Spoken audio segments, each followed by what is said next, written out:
जैसे ही नक्श आगे बढ़ा वैसे ही मनिक भाई ने कहा, बस ध्यान से, भले ये पेंटिंग फेक है लेकिन इसे तोड़ना नहीं है, वरना हम गेस्ट को कोई एक्सप्लेनेशन नहीं दे पाएंगे। परेशान मत होइए सर। ये बोलते हुए नक्श का ध्यान सीधा उस पेंटिंग की तरफ गया। हालांकि अब मेन हॉल का एटमॉस्फेयर पहले से काफी बदल गया था। सभी को नक्श के एक्सप्लेनेशन का इंतजार था, जिसे सुनकर वो नक्श का मजाक बनाने वाले थे। नक्श ने बारीकी से उस पेंटिंग को देखा और आधे मिनट के अंदर ही उसके चेहरे पर चमक आ गई थी। उसकी बॉडी लैंग्वेज को देखते हुए वो शॉप ओनर्स फिर से धीमी आवाज में डिस्कशन करने लगे। क्या इसने इतना जल्दी उस पेंटिंग को परख लिया? ये लड़का सिर्फ एक बार कामयाब हुआ है और अपने आप को ऐसे बता रहा है जैसे मानो पता नहीं क्या हो। हालांकि नक्श को उन लोगों की बात से कोई फर्क नहीं पड़ा। अपने काम को जारी रखते हुए उसने पीछे मुड़कर मिस जूली को देखा और बोला, इसका कितना मांग रहे हैं? इससे पहले कि मिस जूली जवाब देती, पेंटिंग के ओनर ने कहा, 10 करोड़। ठीक है, कीमत सही है। यह बोलते हुए नक्श ने अपना सर हिलाया और तभी नक्श का फोन बजा। जब नक्श ने देखा कि उसे अनिका की तरफ से कॉल आ रहा है तो उसके चेहरे पर और भी गहरी मुस्कान आ गई थी। जिस प्यार को पाने के लिए वो पिछले 3 साल से तड़प रहा था, आज वो प्यार दिखने लगा था। नक्श के चेहरे को देखकर लोग फिर से बातें बनाने लगे। इस पेंटिंग की कीमत मुश्किल से 1-2 लाख रुपए होगी। ये लड़का तो वाकई में बहुत फनी है। मानिक साहब जिस पेंटिंग को फेक बता चुके हैं वो उसकी कीमत सही बता रहा है। जब पल्लवी ने यह सब सुना तो उसकी आंखों में नक्श के लिए डिसअपॉइंटमेंट दिखने लगा। मानिक भाई ने गहरी सांस ली और नाखुश होते हुए मिस जूली की ओर देखते हुए कहा, तुमने इसे हायर किया और कोई नहीं मिला? मानिक भाई की बात सुनकर शर्म के मारे मिस जूली ने अपना सर नीचे झुका लिया। मिस जूली ने भी सोचा था कि नक्श के और उसके पापा के विचार मैच करेंगे, लेकिन यहाँ तो मामला पूरा उल्टा पड़ गया था। यहाँ पर बहुत सारे लोग हैं लेकिन सिर्फ आपकी तरफ से ही मुझे बेस्ट जजमेंट सुनने को मिला। पेंटिंग वाले आदमी ने अपना हाथ नक्श के कंधे पर रखा और अच्छे मूड के साथ थपथपाते हुए बोला। मानिक भाई ने कड़क अंदाज में नक्श की ओर देखा और गहरी सांस लेते हुए बोले, तुम्हें ऐसा क्यों लगता है कि इस पेंटिंग का 10 करोड़ रुपए देना चाहिए? क्या खास है इसमें? Fake painting. जब नक्श ने यह सुना तो वो मन ही मन सोचने लगा, मानिक साहब, इस पेंटिंग के ऊपर अगर आप 10 करोड़ रुपए खर्चा करेंगे तो ये आपके लिए वर्थ इट होगा। ऑफ कोर्स नक्श ने अपने मन की बातों को बाहर नहीं निकाला और सिंपल तरीके से जवाब देते हुए बोला, मानिक सर, मैं जानना चाहता हूं कि क्या आपने काली घाटी के बारे में सुना है? मानिक भाई देसाई वैसे ही बहुत इम्पेशेंट नजर आ रहे थे और ऊपर से जब नक्श के मुंह से वो शब्द बाहर आए तो वो पूरी तरह से स्टन रह गए। क्या? ये बिल्कुल नहीं हो सकता। दरअसल मानिक भाई को काली घाटी के बारे में सब कुछ पता था। काली घाटी के ऊपर भीमताल है और उसके बाद पार्वती बाग। लेकिन क्या ये पेंटिंग काली घाटी में बनाई गई है?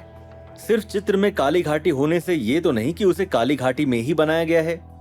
काली घाटी में जो पेड़ है उसकी छाल काफी मोटी है, लेकिन ये पेपर तो बहुत पतला है।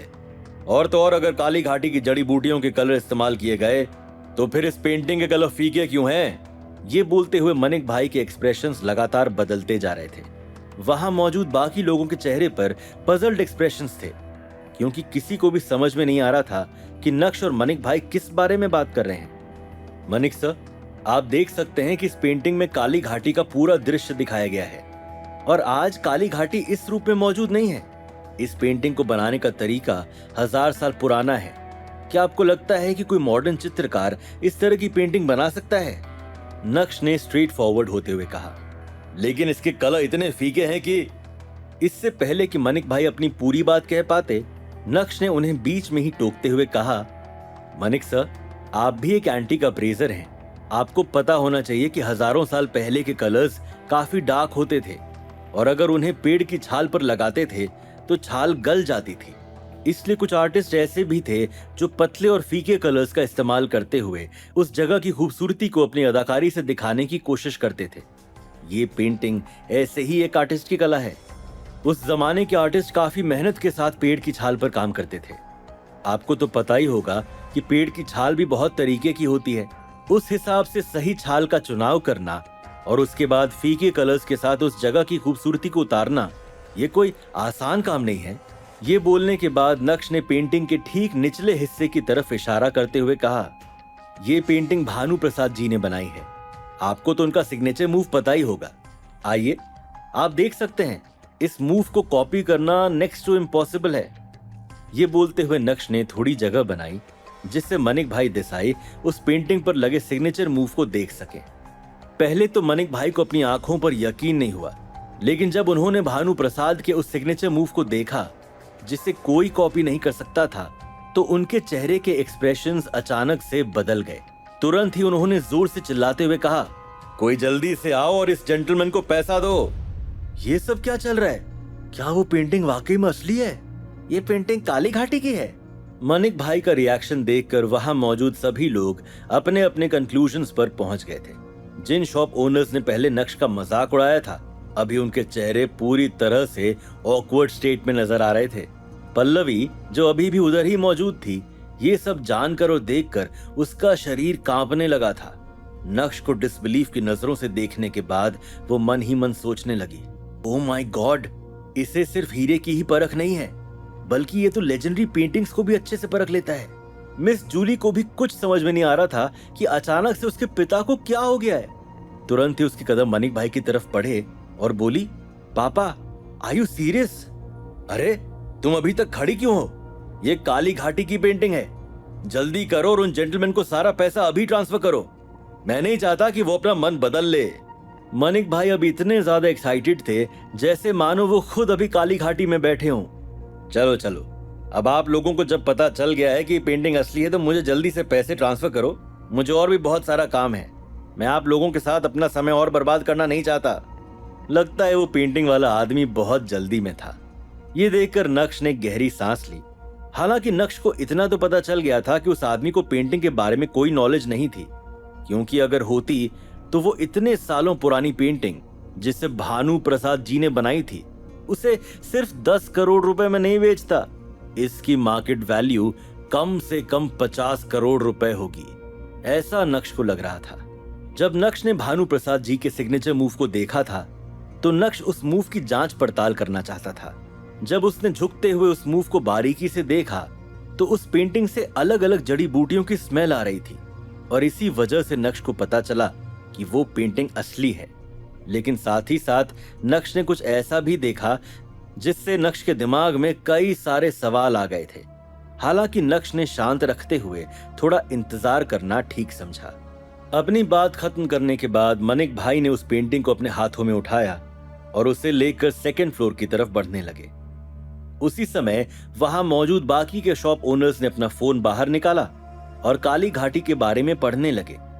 जब उन्हें काली घाटी की इस पेंटिंग के बारे में पता चला, तो उनके चेहरों पर 12 बज गए थे। आज की तारीख में उस पेंटिंग की कीमत 45 करोड़ रुपए थी, और यहां मनिक भाई को वो सिर्फ 10 करोड़ में मिली। सभी लोग जलन के मारे मिस जूली को देखने लगे। पैसा मिलने के बाद वो आदमी खुशी खुशी वहां से चला गया, और इसी के साथ मनिक भाई फिर से मेन हॉल की तरफ बढ़े। उनके हाथ में एक लिफाफा था। नक्श के पास आते ही उन्होंने कहा, नक्श, मैंने एक्सपेक्ट नहीं किया था कि तुम इतने टैलेंटेड हो। तुम्हारी वजह से मैं आज बहुत ग्रेटफुल महसूस कर रहा हूँ। ज्यादा कुछ नहीं, लेकिन कम से कम तुम्हारे ग्रैटिट्यूड के लिए मैं तुम्हें इनाम तो दे ही सकता हूँ। मनिक भाई ने वो लिफाफा नक्श की तरफ बढ़ाते हुए कहा, तुम इसे रिजेक्ट नहीं कर सकते। आपका बहुत बहुत शुक्रिया मनिक सर। मुझे भी बहुत खुशी है कि मैं देसाई फैमिली के साथ काम कर रहा हूँ। नक्श ने मुस्कुराते हुए कहा। ऑफ कोर्स वो मनिक भाई देसाई के अच्छे इंटेंशंस को मना नहीं कर सकता था। वो इसलिए क्योंकि उसने देसाई परिवार के लिए एक शानदार खजाना ढूंढ के निकाला था।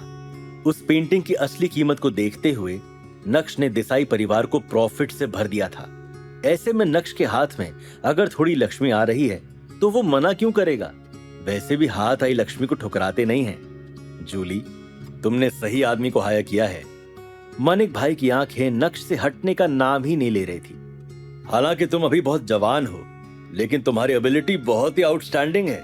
आज की रात मैं तुम्हें ट्रीट देना चाहता हूँ। क्यों ना हम ड्रिंक से शुरुआत करें?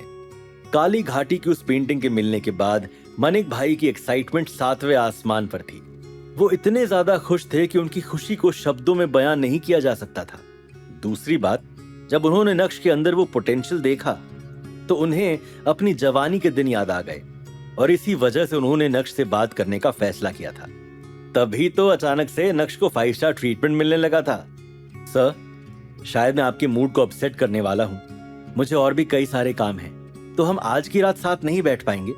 लेकिन अपनी इस गलती को भुलाने के लिए अगली बार मैं आपको मेरी तरफ से ट्रीट दूंगा। नक्श का पूरा ध्यान अभी उस आदमी पर था जो काली घाटी वाली पेंटिंग लेकर आया था। 45 करोड़ रुपए की पेंटिंग कोई 10 करोड़ में क्यों बेचेगा?